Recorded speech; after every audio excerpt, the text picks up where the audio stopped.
Welcome to तरुण आयस। My name is Rohit Kumar.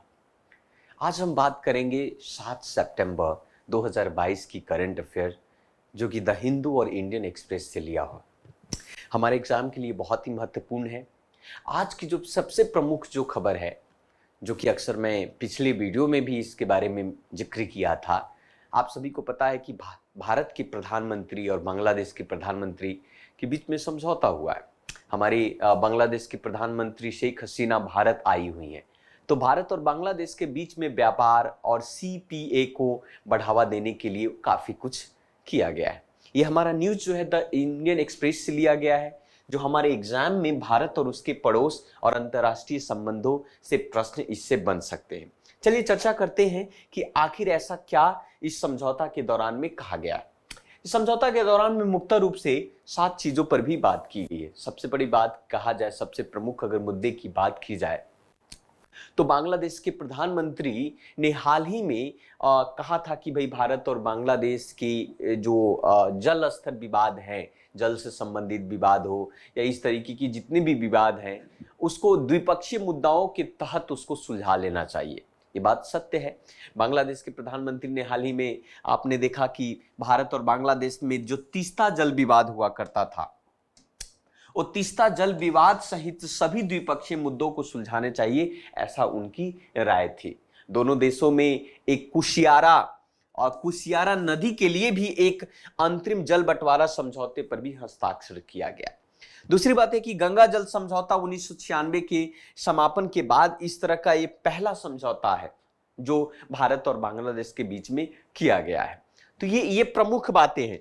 हम ये देखते हैं कि समझौता के दौरान में और क्या क्या चीजों पर बात की गई है, इस पर हम थोड़ी सी चर्चा करते हैं। सबसे पहले अन्य समझौताओं में देखा जाए तो देखा गया कि जो निचले असम के कुछ हिस्सों के साथ साथ बांग्लादेश में आपका सिलहट को आपूर्ति करने के लिए कुशियारा नदी समझौताओं पर हस्ताक्षर किया गया। यहीं पर अगर बात किया जाए कि दक्षिण एशिया क्षेत्र की जो आर्थिक संभावनाएं हैं, जैसे या फिर आर्थिक संभावनाओं पर जो युद्ध के प्रभाव का कोई उल्लेख नहीं दिया गया है। जिस प्रकार से युद्ध आप देख रहे हैं, अंतर्राष्ट्रीय युद्ध होते रहे, यूक्रेन और रशिया के बीच की युद्ध, तो दक्षिण एशिया के क्षेत्र में आर्थिक संभावनाओं पर युद्ध का प्रभाव का कोई उल्लेख नहीं है। भारत और बांग्लादेश की बात अगर किया जाए तो भारत और बांग्लादेश के रेलवे के कर्मियों के प्रशिक्षण पर भी एक मैत्रीपूर्ण वार्ता किए गए हैं। यहां तक कि एक समझौता किया गया और उस समझौते पर हस्ताक्षर किया गया। यहां तक कि एक सबसे प्रमुख बात मैं कहना चाहता हूं कि पावर प्लांट की भी चर्चा की है। मैत्री पावर प्लांट की यूनिट 1 का भी अनावरण किया गया है। साथ साथ बांग्लादेश में 1320 मेगावाट का सुपर क्रिस्टल कोयले से चलने वाली थर्मल पावर प्लांट की भी स्थापना करने की बात कही गई। तो ये प्रमुख मुद्दे हैं। अन्य समझौते जो जल विवाद के अलावा इस पर भी किए गए हैं। ये जो हमारे एग्जाम के लिए बहुत महत्वपूर्ण, आपके प्रीलिम्स एग्जाम में ऐसे प्रश्न बन सकते हैं। चलिए और भी बातें हैं जो कि बांग्लादेश और भारत के बीच में ये देखने को मिला है और इसको हम समझते हैं। जैसे में पहला है ये कि बांग्लादेश की रक्षा उपकरण की आवश्यकता। देखिए यहां पर जैसे भारत और बांग्लादेश के व्यापार की अगर हम बात करें, बांग्लादेश में रक्षा उपकरण की आवश्यकता की बात करें, इन सभी मुद्दे पर भी भारत और बांग्लादेश के बीच समझौते किए गए हैं। अगर हम रक्षा की बात करें तो बांग्लादेश को 50 करोड़ डॉलर की रक्षा ऋण सहायता हमारे भारत सरकार के द्वारा देने की बात कही गई है। वहीं पर ढाका ने भारत को सैन्य प्लेटफॉर्म और प्रणालियों की एक इच्छा सूची की साझा करने की बात की है, जिसमें तैरता हुआ डॉक, रसद जहाज और अपनी नौसेना के लिए एक तेल टैंकर भी शामिल है। मतलब कह सकते हैं कि ऐसी स्थिति में बांग्लादेश में जब हमें सैन्य प्लेटफॉर्म की आवश्यकता हो, सैन्य को रुकने की व्यवस्था हो, सैन्य वहां हमारी जो पनडुब्बी जहाज इस तरीके की जितने भी हैं, उनके लिए इन सभी चीजों का व्यवस्था ढाका में करने की बात कही गई। बांग्लादेश अपने सेना लक्ष्य 2030 के अनुरूप अपनी सेना का आधुनिकीकरण कर रहा है और 2018 में विस्तारित एलओसी अप्रैल 2029 तक इसका उपयोग कर रहा है ये, और उसमें भारत उसको मदद करेगा। यहां पर थोड़ा सा ये देख लीजिए कि भारत और बांग्लादेश के बीच का जो व्यापार है, भारत निर्यात करता है कच्चा कपास, गैर खुदरा, शुद्ध सूती, धागे, बिजली, ये भारत निर्यात करता है, मतलब भारत से बांग्लादेश में भेजे जाते हैं। वहीं पर भारत जो है बांग्लादेश से आयात करता है शुद्ध वनस्पति तेल, गैर बुना हुआ पुरुषों का सूट, कपड़ा, स्क्रैप, ये सभी बांग्लादेश से भारत में आयात किए जाते हैं। तो आप ये देख सकते हैं कि भारत और बांग्लादेश के बीच में एक बेहतर संबंध तो है, ये बात बताने वाली नहीं है। दूसरी बात वही देख सकते हैं कि बांग्लादेश की जो सेना ने एलओसी के तहत अब तक 3 वस्तुओं की खरीदने की मंजूरी की है। 3 वस्तुओं में आप देख सकते हैं $10 मिलियन के 5 ब्रिज लेयर टैंक, वहीं पर आपका 2.2 बिलियन की अगर हम बात करें,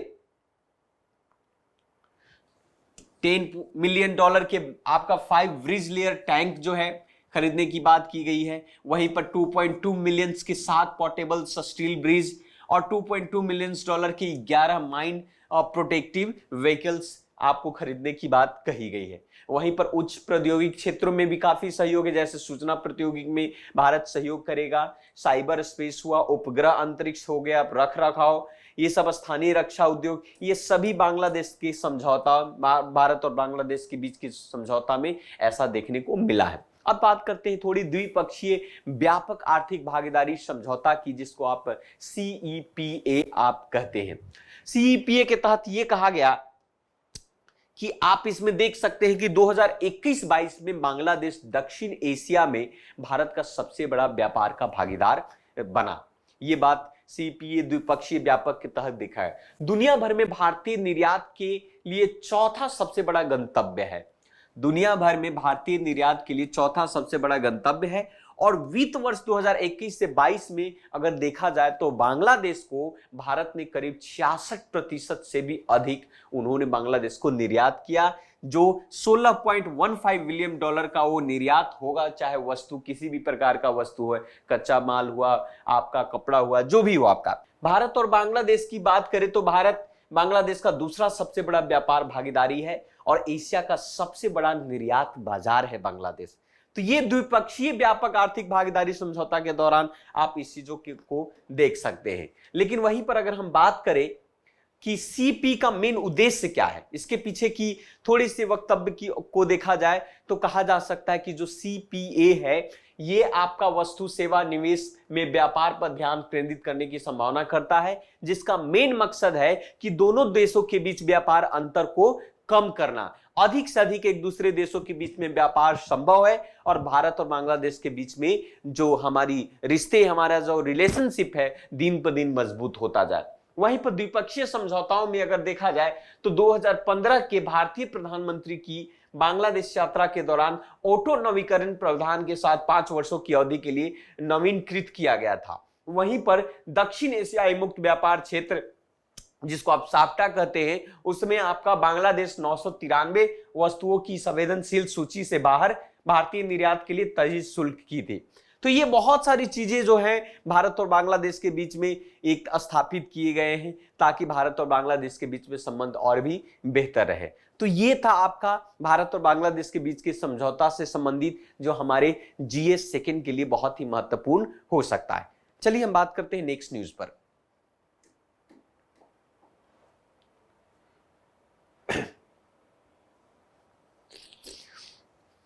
नेक्स्ट जो है हमारा खबर, जो न्यूज है, ये आपका EWS है। आप सभी के बारे में पता होगा, EWS इकोनॉमिक वीकर सेक्शन।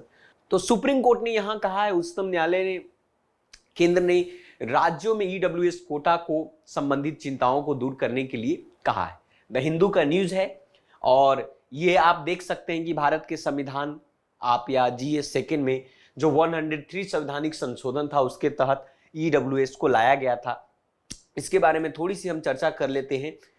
चर्चा ये है कि EWS कोटा जो वीकर सेक्शन की बात कर रहे हो, इकोनॉमिक वीकर सेक्शन, तो सुप्रीम कोर्ट ने हाल ही में केंद्र को और राज्य सरकारों को कहा, बहुत सारी याचिका आए थे, याचिका दायर हुआ था, उस याचिका कर्ताओं को विशुद्ध रूप से कम आर्थिक आधार पर आरक्षण देने के बारे में सुप्रीम कोर्ट ने इस मुद्दे को उठाया है और उस मुद्दे को एक सूची के संबंधित उसको रखने के लिए कहा है, करने के लिए कहा है।